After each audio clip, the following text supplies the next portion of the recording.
कैसे हैं आप सभी। स्वागत है आपका अपने YouTube channel back to college पर। दोस्तों मैं हूं मोहन और आज हम दोस्तों जो करेंगे सी टेट का पेपर, यानी कि 2018 के अंदर जो आया है, क्योंकि हमारा भी सी टेट आया है 31 जनवरी 2021 को।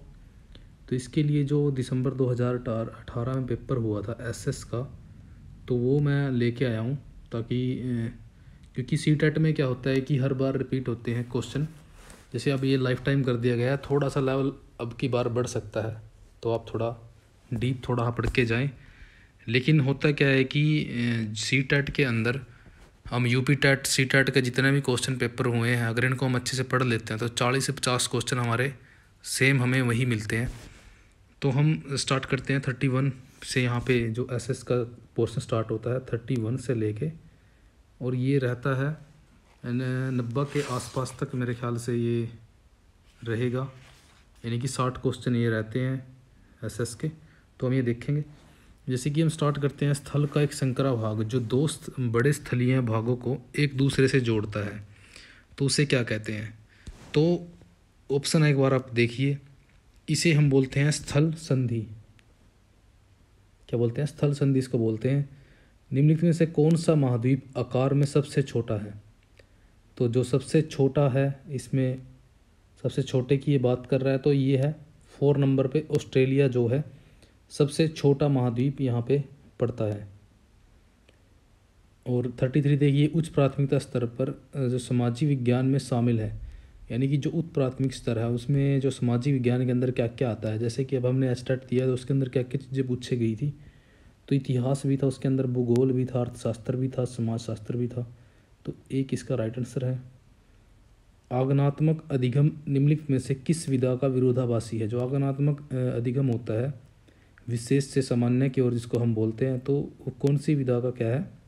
विरोधी इसमें पूछा है इन्होंने, तो विरोधाभासी है। जो इसका राइट आंसर है, एक बार आप लगाने की कोशिश ज़रूर कीजिए। तो ये है व्याख्यानात्मक शिक्षण, इसका विरोधाभासी होता है। लेक्चरिंग मेथड जिसको हम बोलते हैं। 35 देखिए, निम्न में से जो कथन दिए गए ए और बी को पढ़िए, उनका सही उत्तर चयन कीजिए। आलोचनात्मक सोच धारणाओं के निर्माण व विचारों के अनुप्रयोग और विस्तार को बढ़ावा देती हैं।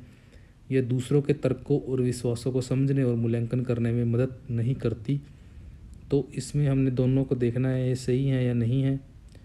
तो इसमें क्या है, जो आलोचनात्मक जो सोच है धारणाओं का निर्माण तो विचार के अनुप्रयोग और विस्तार को बढ़ावा देती है, ये सही है।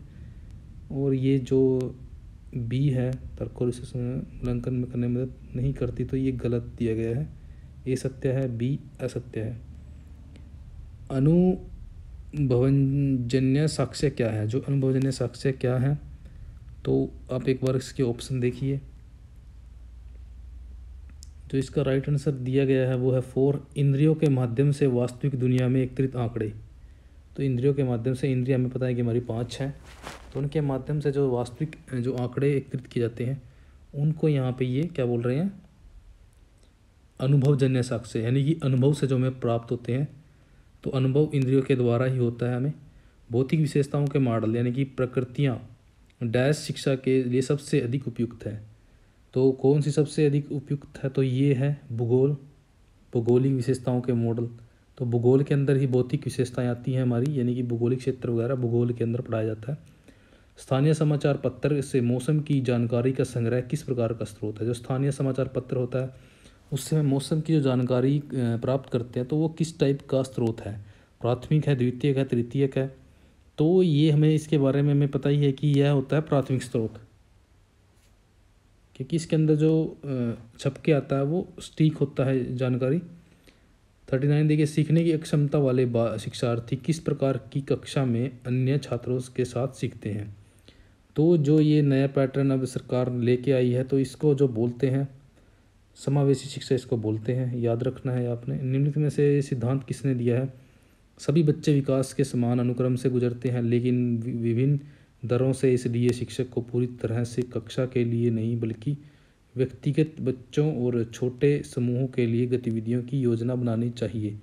तो ये जो कोटेशन यहाँ पे दी गई है, ये है पियाजे की, तो ये आपने याद रखनी है। कक्षा में सहकारी शिक्षा को जो बढ़ावा देने के लिए एक शिक्षक को क्या करना चाहिए, तो आपको याद रखना है कि टीचिंग के क्वेश्चन ज़्यादा आते हैं सीटेट के अंदर, कैसे बच्चे को पढ़ाया जाता है।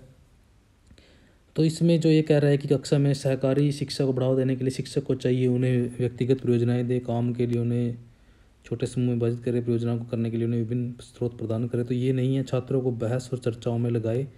तो इससे क्या होगा, बढ़ावा मिलेगा सहकारी शिक्षा को, क्योंकि इससे क्या होगा, उनका ज्ञान ज़्यादा बढ़ेगा बच्चों का।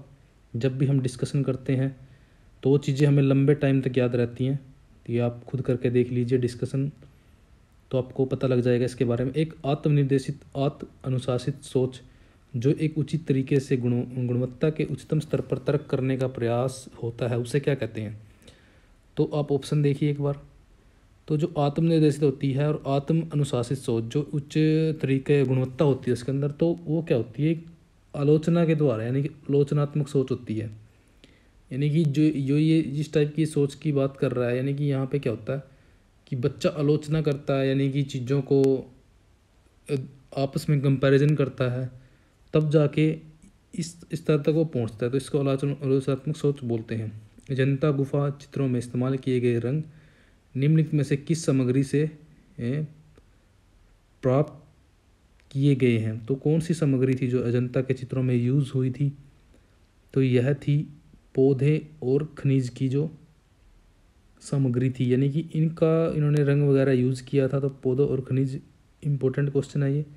तो दोस्तों मेरा भी हिस्ट्री से नेट है, तो मेरा मेन टॉपिक हिस्ट्री है। अगर आप हिस्ट्री से नेट या जीआरएफ की तैयारी करना चाहते हैं तो ज्वाइन कीजिए। सीटेट से पहले और सीटेट के बाद शायद मैं स्टार्ट कर सकता हूँ कभी भी, अभी थोड़ा सा बिजी हूँ मैं भी। तो 44 तक की सबसे पुरानी पांडुलिपियाँ डैश पर लिखी गई हैं, तो हमें इसके बारे में बताएगी। जो सबसे प्राचीन हमें पांडुलिपियाँ मिलती हैं वो ताड़ पत्रों पर, यानी कि इसको बुर्ज भी बोलते हैं, बुर्ज वगैरह में मिलती है, बुर्ज पत्र। तो मानव इतिहास के निम्नलिखित में से कौन सी अवधि काल, यानी कि सबसे लंबा काल इनमें कौन सा है मानव इतिहास का जो हमें आज तक मिला है। जैसे कि ये ऑप्शन जो हमें दिए गए हैं, मध्य पाषाण काल, नव पाषाण काल, महापाषाण काल, पूरा पाषाण काल। तो इनमें जो सबसे लंबा जो पीरियड हमसे पूछा है तो ये पूरा पाषाण काल का, ये काफ़ी लंबा समय है, यानी काफ़ी लाखों साल का है। तो मध्य पाषाण काल सबसे छोटा काल है, ये 2000 वर्षों का ही होता है। निम्न दिए गए कथनों में ए और बी को पढ़िए और सही उत्तर का चयन कीजिए। मेहरगढ़ पाकिस्तान के बोलन दर्रे के पास एक उपजाऊ मैदान में स्थित है। तो यहाँ पे मेहरगढ़ की बात हो रही है जहाँ से खेती के साक्ष्य हमें मिले हैं। तो ये आप देखिए एक बार, जो ये बोलन दर्रे के पास पड़ता है या नहीं पड़ता, सही उत्तर हमें इनका चूज़ करना है। तो यहाँ खेती और पशुपालन के साक्ष्य पाए जाते हैं, ये बिल्कुल करेक्ट है। खेती और पशुपालन के साक्ष्य मेहरगढ़ से मिले हैं और ये बोलन दर्रे के पास ही पड़ता है। कई बार दोस्तों यहाँ चेंज कर दिया जाएगा कि यहाँ बोलन दर्रे की जगह कुछ और दे दिया जाएगा और आपसे आंसर ऐसा ही पूछा जाएगा। तो आपने याद रखना है कि जो मेहरगढ़ है वो बोलन दर्रे के पास पड़ता है, याद रखिए आप, इसका थर्ड राइट आंसर हो जाएगा। ज़्यादा डिटेल मैं भी नहीं दे सकता दोस्तों, क्योंकि वीडियो ज़्यादा लंबी बनेगी, फिर कोई आप देखता भी नहीं अच्छे से वीडियो को। तो अगर शॉर्ट वीडियो हो तो हम अच्छे से कवर कर लेते हैं एक टॉपिक को। भारत के निम्नलिखित राज्यों में से किस एक राज्य में हड़प्पा के नगर सबसे बड़ी संख्या में मिलते हैं। तो हमें पता है कि जो हड़प्पा सभ्यता मिली है मोस्टली सिंधु और सरस्वती नदी के किनारे मिली है। सरस्वती नदी के किनारे बहुत ज़्यादा इसके प्लेस मिले हैं, लेकिन ये जो भारत में अभी खुदाई वगैरह हुई है तो ये गुजरात सबसे ज़्यादा है। गुजरात में इसके प्लेसेस जैसे कि रोजदी, लोथल, तो ये मोस्टली गुजरात के अंदर चीज़ें हैं। ऋग्वेद मूल रूप से निम्नलिखित में से किस भाषा में रचा गया है। तो हमें ऋग्वेद की भाषा का तो पता ही है, यह 48 का 2 संस्कृत भाषा। 6ठी शताब्दी ईसा पूर्व में मगध महाजनपद के पहले शासक कौन थे। तो मगध महाजनपद के सबसे पहले शासक थे तो ये बिंबिसार थे, याद रखना है हमने। बिंबिसार के बाद अजातशत्रु आता है। निम्नलिखित में से कौन सा बौद्ध धर्म के त्रिरत्नों में से नहीं है। बुद्धम संघ, ऐसे याद रख सकते हैं, बुद्धम संघ। तो ऐसे ही इसको अहिंसा इसमें त्रिरत्नों में नहीं आती, जो इन्होंने उपदेश दिया था त्रिरत्न का। तो बुद्धम संघ है। बुद्धम शरणम गच्छामि, इसका ऐसा कुछ मंत्र वगैरह भी है। तो 51 देखिए, निम्नलिखित में से कौन राज्यसभा सदस्यों का चुनाव करता है। जो राज्यसभा जो सदस्य होते हैं उनका चुनाव कौन करता है। तो जैसे कि हमारे हरियाणा के अंदर भी पीछे हुआ था, तो विधानसभा के जितने सदस्य होते हैं यानी कि जो विधायक होते हैं 90 जैसे हमारे एमएलए हैं, तो ये राज्यसभा के सदस्यों का चुनाव करते हैं, ये आपने ध्यान रखना है। भारत द्वारा निम्न में से किस शासन प्रणाली को अपनाया गया है। तो भारत में जो शासन प्रणाली इस टाइम पे जो चल रही है, संसदीय प्रणाली है और संघीय प्रणाली है, यानी कि ये जो हमारा राज्यों का बना हुआ संघ है, हमारा संघीय प्रणाली है, सभी स्टेट इसके अंदर हैं। अनुसूचित जातियों के लिए कितने संसदीय निर्वाचन क्षेत्र आरक्षित हैं। जो अनुसूचित जातियों के लिए संसदीय निर्वाचन क्षेत्र कितने आरक्षित किए गए हैं, तो ये संविधान के अनुसार किए गए हैं 84। ये चीज़ आपने अच्छे से देख लेनी है कि 84 निर्वाचन क्षेत्र आरक्षित हैं। तो ये संसद के विषय में है, जो संसद की हमारे सीटें हैं 552 के लगभग, तो ये 84 उसमें से माइनस कर लीजिएगा आप। 54 देखिए, भारत में अस्पृश्यता प्रथा के कारण निम्नलिखित में से किस मौलिक अधिकार का उल्लंघन किया जाता है। जो मौलिक अधिकार है हमारा, अस्पृश्यता प्रथा जो यहाँ पे इंडिया में आज भी कहीं जगह पे है, तो कौन सा जो मौलिक अधिकार हमें दिया गया है जिसका यह उल्लंघन करती है, तो यह करती है समानता के अधिकार का, क्योंकि समानता का अधिकार हमारा मौलिक अधिकार है। लेकिन क्या है, अस्पृश्यता के कारण लोग समानता नहीं दिखाते, यानी कि भेदभाव करते हैं। 55 देखिए, भारत के संविधान के अनुसार निम्न में से कौन सा मौलिक अधिकार नहीं है। तो क्या है कि ये संपत्ति का अधिकार निकाल दिया गया है, अब यह नहीं रहा मौलिक अधिकार के अंदर, तो ये इसका राइट आंसर है। अस्पृश्यता डैश के आधार पर भेदभाव को संदर्भित करती है, क्योंकि हमें पता है कि जो अस्पृश्यता है वह जाति के आधार पर होती है भेदभाव। मुख्यमंत्री को कौन नियुक्त करता है। तो मुख्यमंत्री को हमें पता है कि जो मुख्यमंत्री होता है स्टेट का, तो उसको जो यानी कि राज्यपाल उसको शपथ दिलाता है, यानी कि नियुक्ति करता है संविधान के अनुसार। तो ये चीज़ें आपने देख लेनी है कि नियुक्ति किस एक्ट के द्वारा होती है, एक्ट वगैरह अभी आप देख के जाइएगा। राज्यपाल को कौन नियुक्त करता है। तो राज्यपाल को जो नियुक्त करता है ये राष्ट्रपति होता है, जो राज्यपाल की नियुक्ति करता है। प्रधानमंत्री का चुनाव कौन करता है। तो प्रधानमंत्री का जो चुनाव होता है वो सांसद होते हैं जो चुने जाते हैं टोटल ऑल इंडिया से, तो वो अपना एक नेता चुनते हैं जिसको वो प्रधानमंत्री बनाते हैं। वैसे ये पहले से तय होता है चीज़ें। निम्न में से किसको भारत का पहला नागरिक कहा जाता है। तो ये राष्ट्रपति होता है जिसको पहला नागरिक कहा जाता है। अब जैसे रामनाथ कोविंद जी हमारे भारत के प्रथम नागरिक है इस टाइम पर। 61 देखिए, निम्नलिखित में से किसको भारत में राज्य का पहला नागरिक माना जाता है। तो राज्य के अंदर राज्यपाल होगा ना, तो इसका राज्यपाल राइट आंसर है।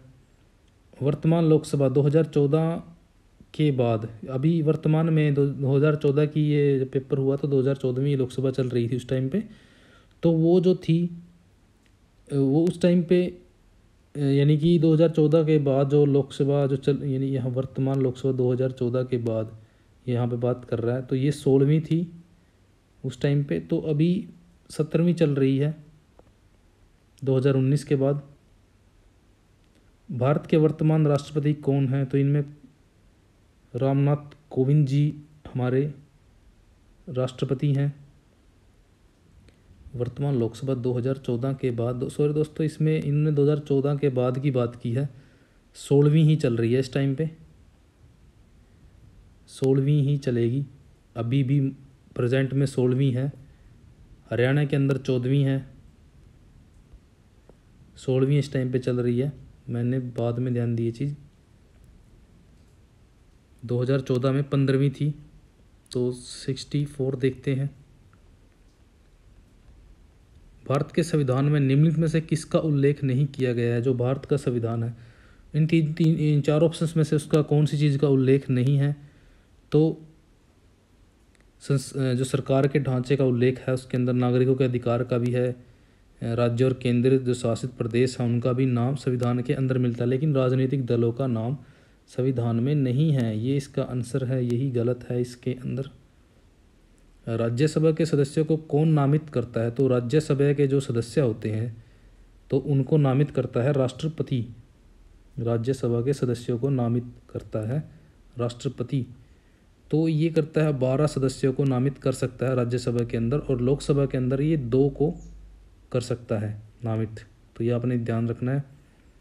निम्नलिखित में से कौन भारत की संविधान सभा का अध्यक्ष था? जो संविधान सभा थी हमारी उस टाइम पे, तो उसका अध्यक्ष था राजेंद्र प्रसाद,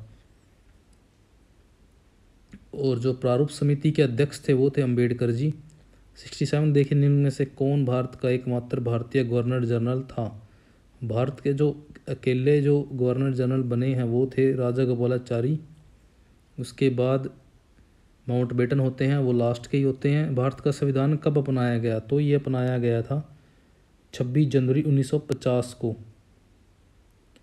अपनाया गया। तो ये अपनाया तो दोस्तों पहले ही गया था, ये अपनाया 26 नवंबर को अपना लिया गया था। 26 नवंबर 1949 को लागू हुआ था दोस्तों इस दिन। तो ये डेट लागू की डेट है। मैं भी थोड़ा कंफ्यूज हो गया, आप भी कंफ्यूज ना हो वहाँ पेपर में। तो ये लागू करने की डेट है, अपनाया गया था 26 नवंबर 1949 को। निम्नलिखित में से किसने भारत की रियासतों को एकीकृत करने में महत्वपूर्ण भूमिका निभाई? तो ये वल्लभ भाई पटेल थे, जिसने 564 जो देसी रियासतें थी उस टाइम पे, वैसे ज़्यादा ही थी, 1-2 ये थोड़ी बहुत और हो सकती हैं, 66 भी हो सकती हैं, लेकिन 564 माना जाता है कि 564 थी। निम्नलिखित में से कौन भारत के संविधान की समवर्ती सूची के मामलों में कार्य करता है? जो समवर्ती सूची होती है उसके मामलों में कार्य करता है। तो इनमें से कौन करता है वह कार्य? तो केंद्र सरकार और राज्य सरकारें दोनों ही समवर्ती सूची के अंदर आती है, प्लस यानी कि दोनों ही ये कानून आती हैं इसके अंदर। समवर्ती सूची कंकरेंट लिस्ट इसको बोलते हैं।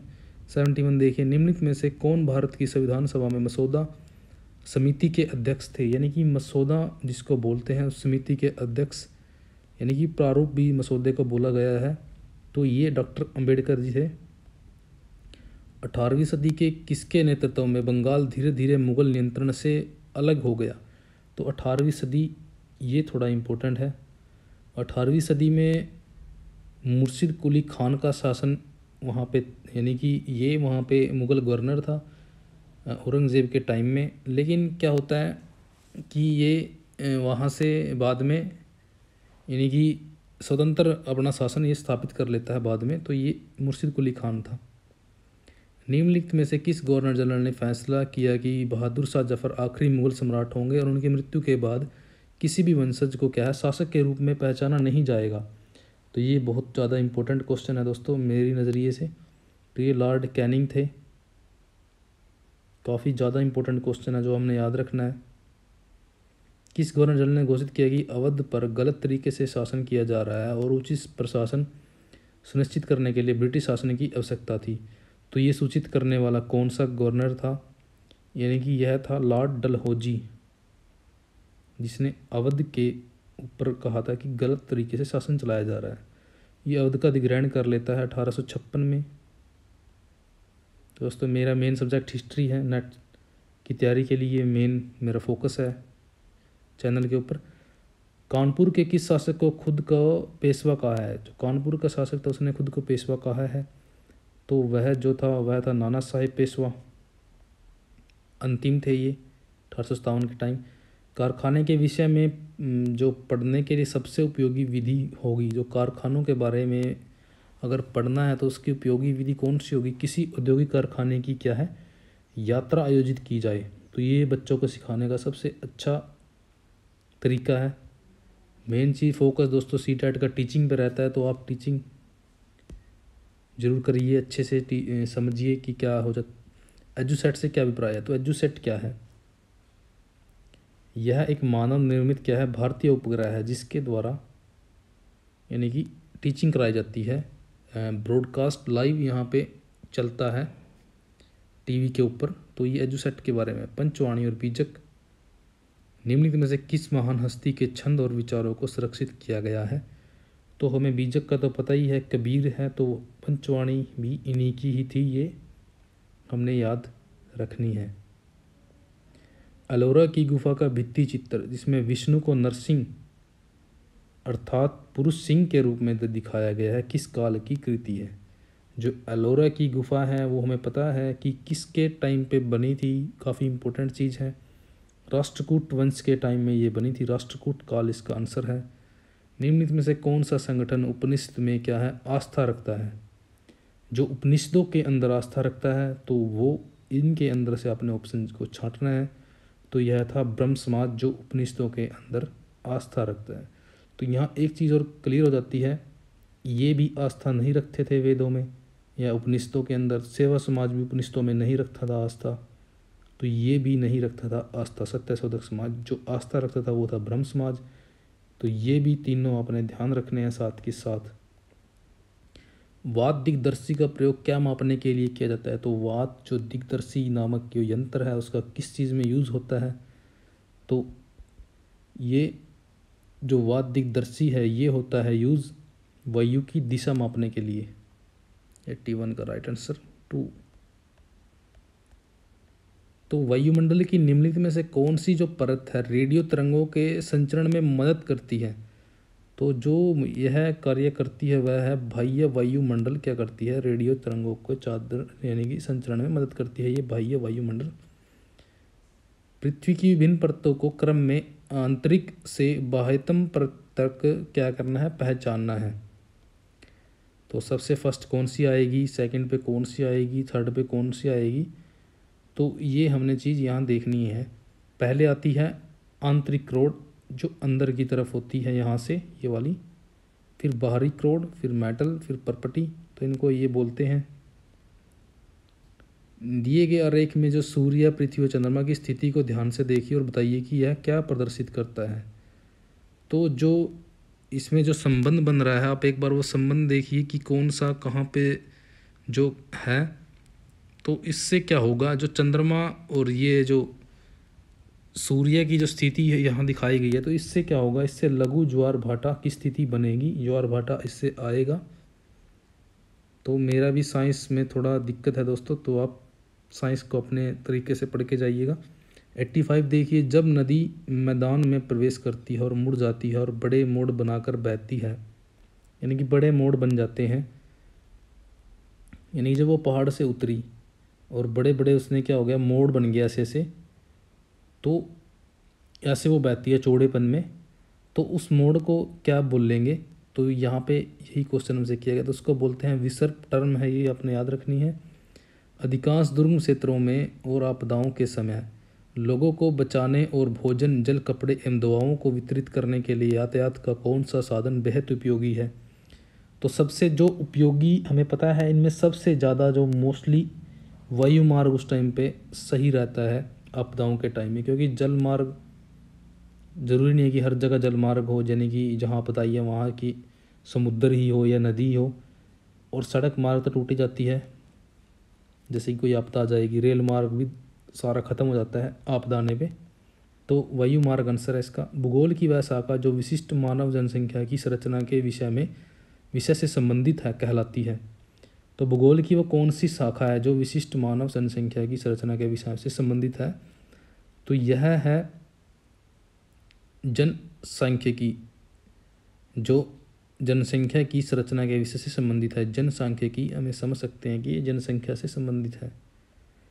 88 देखिए, अभिकथन ए जो है, सूर्य गुजरात में अरुणाचल प्रदेश से लगभग 2 घंटे बाद अस्त होता है। तो ये हमने सही देखने हैं, ये सही है या गलत है। तो जो सूर्य गुजरात में अरुणाचल प्रदेश से लगभग 2 घंटे बाद अस्त होता है, अरुणाचल प्रदेश जो है गुजरात की तुलना में उच्च अक्षांश पर स्थित है। जो अरुणाचल प्रदेश है गुजरात की तुलना में क्या है, ऊंचे हैं, यानी कि हाइट पे है काफ़ी, तो उच्च अक्षांश पर स्थित है। तो ये दोनों क्या है, सत्य हैं। लेकिन ये इसका सही से एक्सप्लेन नहीं कर रहा। अगर हम ऐसे क्वेश्चन देखने होते हैं तो बीच में क्यों की वर्ड लगा के हम देख सकते हैं, सूर्य गुजरात में अरुणाचल प्रदेश से लगभग 2 घंटे बाद अस्त होता है, क्योंकि अरुणाचल प्रदेश गुजरात की तुलना में उच्च अक्षांश पर स्थित है। तो ये क्या कर रहा है, जस्टिफाई नहीं कर रहा है इस चीज़ को, तो स्पष्ट व्याख्या नहीं कर पा रहा है इस चीज़ की, क्योंकि ये जेन्युइन रीज़न नहीं है दोनों कारण जो नीचे दिया गया है, कुछ और रीज़न है इसके पीछे। निम्नलिखित में से कौन सा जो ऊर्जा का गैर परंपरागत स्रोत है? ऊर्जा का गैर परंपरागत स्रोत इनमें से जो है वह बनेगा सौर ऊर्जा। गैर परंपरागत स्रोत के अंदर आएगी सौर ऊर्जा। और विशेष रूप से निर्मित टैंकों और तालाबों में जो मछलियों का प्रजनन जो होता है, इसको क्या बोलते हैं? इसको हम बोलते हैं पीसी कल्चर। ये काफ़ी इम्पोर्टेंट टर्म है, ये सारी हमने देख के जानी है। कौन सी टर्म, जैसे मच्छी पालन को क्या बोलते हैं और मधुमक्खी पालन को क्या बोलते हैं, तो सारी चीज़ें आप देख के जानिए दोस्तों। तो मैंने सारे ही क्वेश्चन पेपर अभी डालने हैं थोड़े टाइम तक। तो धन्यवाद दोस्तों चैनल पर बने रहने के लिए।